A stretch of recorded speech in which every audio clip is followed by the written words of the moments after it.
Abraham was favored by God because he was righteous and he did what God wanted. He did what pleased God, and so he was favored by God. If you take his whole family, the only person who was selected for favor by God was Abraham.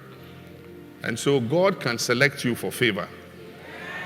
That is, if you seek his favor and if you do the things that please him.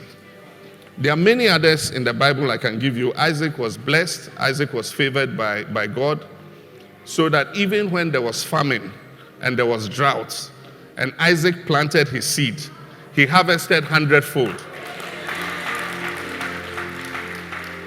So even in the midst of hardship, like the economy is hard, a lot of people say, "Nkoye, things are hard."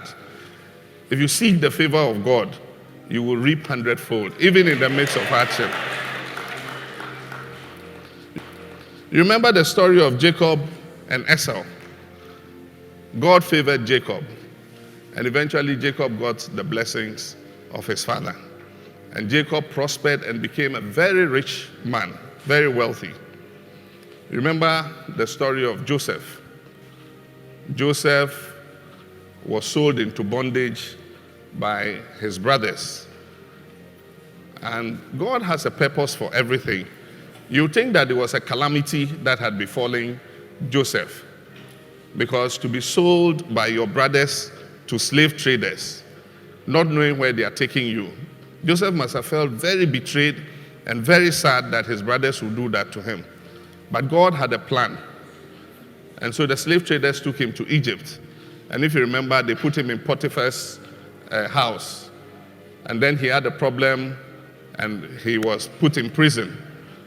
And then the Pharaoh had some dreams, and it was only Joseph who was able to interpret those dreams.